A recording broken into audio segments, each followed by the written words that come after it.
Hello friends, welcome to Dice IAS YouTube channel. My name is Tanmoy. আজকের prelims byte সেশনে আমরা পড়বো Chabahar port আর আইএনএসটিসি, এই দুটো ইনফ্রাস্ট্রাকচার প্রজেক্টের ব্যাপারে। ঠিক আছে, দেখো, আজকে সকালের ওয়ার্ড টু রিড সেশন তোমাদের বলা হয়েছিল দ্য হিন্দু নিউজ পেপার থেকে। এই যে পার্টিকুলার আর্টিকেলটা আছে, discussing port issue with Iran and US centre, এই আর্টিকেলটা খুব ভালোভাবে পড়তে বলা হয়েছিল। আর তোমরা যদি প্রিভিয়াস ইয়ার কোয়েশ্চেন নোটিস করো তাহলে দেখতে পাবে 2025-এই কিন্তু ইউপিএসসি চাবাহার আইএনএসটিসির উপর কিন্তু কোয়েশ্চেন জিজ্ঞাসা করেছিল। কি জিজ্ঞাসা করেছে? India is one of the founding member of international north south in transport corridor, A multi model transportation corridor which connect. ঠিক আছে, তো কোন দুটো এরিয়াকে কানেক্ট করে তার উপর কিন্তু ইউপিএসসি 2025-এ প্রিলিমসে কোয়েশ্চেন জিজ্ঞাসা করেছে। যেহেতু আইএনএসটিসি চাবাহার যে ওয়েস্ট এশিয়া ক্রাইসিসের জন্য রিপিটেডলি নিউজে আছে, ইউপিএসসি কিন্তু তার উপর কিন্তু আবার কোয়েশ্চেন জিজ্ঞাসা করতে পারে। ইউপিএসসি কিন্তু আর এবার যদি কোয়েশ্চেনটা জিজ্ঞাসা করে আর একটু ডেপথে যে জিজ্ঞাসা করবে, হয়তো ম্যাচ দ্য ফলোইং এর সাথে কোনো ওভাবে যেতে পারে। ধরো এরকম পোর্ট দিয়ে দিল আর কান্ট্রি দিয়ে দিল, তার মধ্যে একটা অপশন থাকতে পারে হয়তো চাবাহার পোর্ট। আর আমরা দেখবো যে আইএনএসটিসির একটা ইম্পর্টেন্ট পার্ট বান্দার আব্বাস পোর্ট, তো সেরকম দিয়ে দিতে পারে। তো এইভাবে কিন্তু কোয়েশ্চেন আসার একটা চান্স আছে। We have to be prepared for that. ঠিক আছে, তো আমরা কোন কোন ডাইমেনশনে কভার করবো দেখো। প্রথমে আমরা কনটেক্সট দেখে নেবো, দেন আমরা চাবাহার পোর্টের ব্যাপারে দেখবো, তারপরে আমরা আইএনএসটিসির ব্যাপারে দেখবো। আর কুইকলি আইএনএসটিসিকে আমরা সুয়েজ ক্যানালের সাথে কম্পেয়ার করে নেবো যে এটা স্ট্র্যাটেজিক অ্যাডভান্টেজটা কি। বোঝা গেল? দেখো, প্রথমে কনটেক্সট কি? Context simple. ইন্ডিয়া এই যে চাবাহার পোর্টের জন্য যে ইউএস স্যাংশন থেকে যে ওয়েভারটা পেয়েছিল সেটা কিন্তু শেষ হতে চলেছে।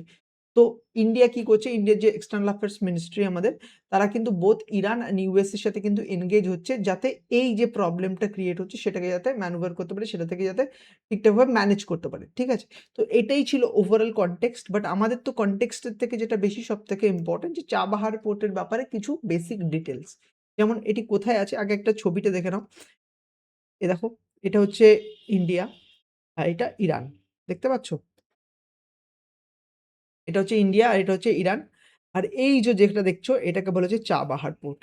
এই মুম্বাই থেকে কিন্তু এই ইরানে যাচ্ছে থ্রু, এটা কিন্তু চাবাহার পোর্ট। দেখতে পারলে? এইবার আমরা চাবাহার পোর্টের লোকেশন যেমন জানলাম, আর এই যে এটা কোন প্রভিন্সে আছে জানো? এটা ইরানের সিস্তান বালুচিস্তান বলে না একটা প্রভিন্স আছে। একটা হচ্ছে তো পাকিস্তানের বালুচিস্তান, বাট এটা হচ্ছে সিস্তান বালুচিস্তান প্রভিন্স। তো সেখানে কিন্তু চাবাহার পোর্ট লোকেটেড। আর এটা কোথায়? ইরানের সাউথার্ন কোস্ট। যেমন দেখো ছবিতেই দেখতে পাচ্ছ, এটা কিন্তু সাউথার্ন কোস্টে। ঠিক আছে, আর এই পোর্টের না দুটো টার্মিনাল আছে, ইম্পর্টেন্ট দুটো টার্মিনাল। কি দুটো টার্মিনালের নাম? একটা হচ্ছে শাহিদ বাহেস্টি, আর একটা হচ্ছে শাহিদ কালান্ত্রি। এই শাহিদ বাহেস্টি যেটা আছে না, এই টার্মিনালটা কিন্তু ইন্ডিয়া ডেভেলপ করেছে।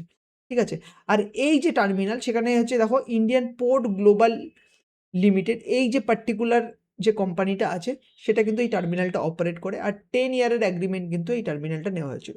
আর এই যে মেন পয়েন্ট, এটা কেন করা হয়েছিল দেখো, এই পার্টিকুলার যে ইনফ্রাস্ট্রাকচার প্রজেক্টটা আছে, পোর্টটা আছে, তার সাহায্যে কি করতে পারবো, যে না আমরা কিন্তু ডাইরেক্টলি সেন্ট্রাল এশিয়ান আফগানিস্তানের সাথে কানেক্ট হতে পারবো without any involvement of Pakistan. মানে পাকিস্তানকে কিন্তু বাইপাস করেই আমরা এই আফগানিস্তান আর সেন্ট্রাল এশিয়ার সাথে কিন্তু কানেক্ট হতে পারবো। That is the most important strategic aspect of this port. ঠিক আছে, direct maritime route to Afghanistan and central Asia bypassing Pakistan.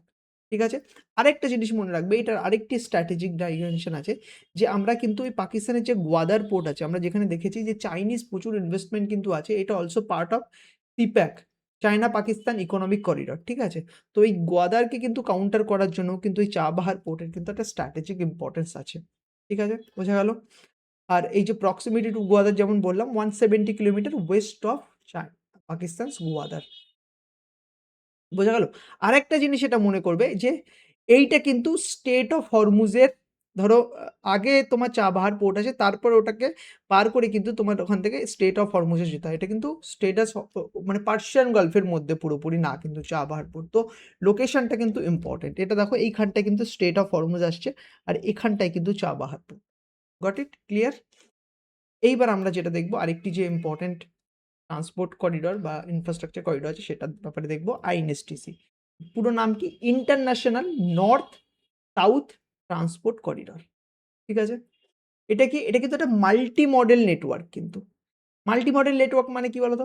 যে মোড অফ ইনফ্রাস্ট্রাকচার যেখানে শিপও ইনভলভ আছে, রেলও ইনভলভ আছে, রোডও ইনভলভ আছে। মানে কোনো একটা না যে খালি রেল রুট এমন না। শিপ, রেল, রোড সবার একটা কিন্তু কম্বিনেশন। এটাকে কি বলে? Multi model transport. আর এটার লম্বাটা কতটা? 7200 কিলোমিটার লম্বা কিন্তু এই পার্টিকুলার ট্রান্সপোর্ট করিডোর। আর ফাউন্ডিং মেম্বার কারা, কারা আছে? এই যে পার্টিকুলার আইএনএসটিসি দেখো, ইন্ডিয়া কিন্তু one of the founding member. Along with India, Russia and Iran also are the two important founding member. আর এটা কবে হয়েছিল? স্টাবলিশ করা হয়েছিল সেপ্টেম্বর 2000 কতদিন আগে কিন্তু এটা স্টাবলিশ করা হয়েছিল। আর এখন দেখো এর যে মেম্বারশিপ এটা কিন্তু 13 কান্ট্রিজে এক্সপান্ড করে গেছে। Azerbaijan, Armenia, Kazakhstan, Kyrgyzstan, Tajikistan, তুর্কি, ইউক্রেন, বেলারুস, ওমান, ঠিক আছে, সিরিয়া, এরা কিন্তু এই মেম্বারশিপের আওতায় আসছে। আর একটা জিনিস মনে রাখবে, বুলগেরিয়া কিন্তু not a member, it's a observer. Important point. আর এর যে রুটটা সেটাও কিন্তু তোমাদের জন্য ইম্পর্টেন্ট। দেখো, প্রথমে হচ্ছে ইন্ডিয়া। ইন্ডিয়া থেকে কিন্তু ইরানের বান্দার আব্বাস। বান্দার আব্বাসে যাচ্ছে। একটা তো আমরা পড়লাম চা বাহার। দেখো, চা বাহারের কিন্তু ওয়েস্টে কিন্তু বান্দার আব্বাস। তো বান্দার আব্বাস হলো মুম্বাই থেকে বান্দার আব্বাস, সি লিঙ্ক। তারপরে ল্যান্ড লিঙ্ক, এটুকু সি লিঙ্ক, এখান থেকে আবার ল্যান্ড লিঙ্ক। তাহলে বান্দার আব্বাস থেকে কিন্তু বান্দার ই আনজিল, বান্দার ই আনজিল কোথায় আছে? এটা কিন্তু ক্যাসপিয়ান সি। আর এইটুকুতে কি করে যাবে? ল্যান্ড। এটা প্রথমে কি সি, এটা তারপরে ল্যান্ড। তারপর কিন্তু আবার সিলিং। সিলিং কোথা থেকে যাবে? না ক্যাসপিয়ান সি থ্রুতে যাবে। Across the Caspian sea to Astrakhan. Astrakhan কোথায় আছে? না রাশিয়াতে আছে। আর দেন রাশিয়া থেকে কিন্তু নর্থার্ন ইউরোপে কিন্তু চলে যাবে। বোঝা গেল? আর এই যে ট্রান্সপোর্ট করিডোরটা আছে আইএনএসটিসি, তার সাহায্যে কিন্তু আমরা আমাদের সুয়েজ ক্যানালের উপর যে ডিপেন্ডেন্সি সেটা কিন্তু কমাতে চাই। ঠিক আছে? কারণ একদম দেখতে পাচ্ছি যে একদম ছোট্ট একটা ম্যারিটাইম চোক পয়েন্টের সৃষ্টি হয়েছে সুয়েজ ক্যানালের উপর এত ডিপেন্ডেন্সির জন্য। দেখো, আর সুয়েজ ক্যানালে কিন্তু অনেকটা ঘুরে যেতে হতো আমাদের ইউরোপ অ্যাক্সেস করতে গেলে। বাট আমরা কিন্তু আইএনএসটিসির জন্য কিন্তু অনেক শর্টে চলে যেতে পারছি। তার জন্য আমরা একটা কুইক কম্প্যারিজনও করে নেবো। এইটা দেখো সুয়েজ ক্যানাল এইভাবে। প্রথমে আমরা, ঠিক আছে, দেখো এই বাব ফর এক্সাম্পল এই মুম্বাই থেকে যাত্রা শুরু করলাম। তারপরে আমরা রেড সি থ্রুতে এখান থেকে সুয়েজ ক্যানালে গেলাম। তারপরে মেডিটেরিয়ানে গেলাম। তারপরে এখানে স্টেট অফ জিব্রাল্টার থেকে বেরিয়ে এইখান থেকে তোমার নর্থ সি হয়ে কিন্তু এইভাবে কিন্তু আমরা কোথায় আসলাম? না কিন্তু ইউরোপে আসলাম। ঠিক আছে? কতটা ডিফিকাল্ট, বাট এখানে কিন্তু আমরা অনেক ইজিলি কিন্তু চলে যেতে পারি। ঠিক আছে? এর জন্য আমরা একটা কম্পেয়ার করে নিই। ডিসটেন্স, সুয়েজ ক্যানাল যে রুটটা আছে এটা 16,000 কিলোমিটার, 16,000 কিলোমিটার কিন্তু ডিসটেন্স। বাট সেখানে কিন্তু প্রায় হাফ, দেখো হাফেরও কম। ঠিক আছে? আইএনএসটিসির 7,200 কিলোমিটার। আর এই ট্রানজিট টাইমটা 40 to 45 days in case of Suez canal, আর আইএনএসটিসির ক্ষেত্রে 20 to 25 ডেজ। ঠিক আছে? আরেকটি যে টাইম কতটা সেভ হয়? 40% কিন্তু ফাস্টার। তো এই 40% যদি ফাস্টার হয় তাহলে কি হবে? আমাদের যে ওভারঅল লজিস্টিক কস্ট সেটা কিন্তু কমবে। আর যদি লজিস্টিক কস্ট যদি কমে তাহলে কিন্তু আমাদের প্রোডাক্টের দামও কমবে। আর আমাদের প্রোডাক্টের দাম যদি গ্লোবাল মার্কেটে কমে তাহলে প্রোডাক্ট বিকেম মোর কম্পিটিটিভ। আর যদি কম্পিটিটিভ হয় তাহলে কিন্তু এক্সপোর্ট বাড়বে। আর যদি এক্সপোর্ট বাড়ে তাহলে কি হবে? আমাদের কিন্তু জিডিপি গ্রোথও কিন্তু বাড়বে। তো এইভাবে একটা ইনফ্রাস্ট্রাকচার প্রজেক্টের থ্রু আমরা কিভাবে আমাদের থ্রু এক্সপোর্ট বুস্ট করে আমাদের জিডিপিকে বুস্ট করতে পারি সেটাও কিন্তু কিভাবে, যে কনসেপচুয়াল যে লিঙ্কেজ পার্টটা সেটাও কিন্তু তোমরা জানতে হবে তোমাদের। এইবার যে প্রিলিমসের এমসিকিউটা আছে তোমরা সলভ করো। Consider the following statement regarding international north south transport corridor. 3টা স্টেটমেন্ট দেওয়া আছে, তোমাদের কি বলতে হবে কোনটা কারেক্ট। ঠিক আছে? একবার স্ক্রিনটাকে পজ করো, কোয়েশ্চেনটা সলভ করো আর কমেন্ট সেকশনে যেয়ে আমাদের আনসারটা জানাও। ঠিক আছে? আর তোমরা যারা সেম আর্টিকেলটা বাংলায় পড়তে চাও রাইস এর ওয়েবসাইটে চলে যাবে। দেখবে সেম আর্টিকেলটা বাংলাতে আছে। তো যে মিডিয়ামে কমফোর্টেবল ভালো করে পড়বে, পড়ে একটা ক্ল্যারিটি ডেভেলপ করবে। That all we need. ঠিক আছে?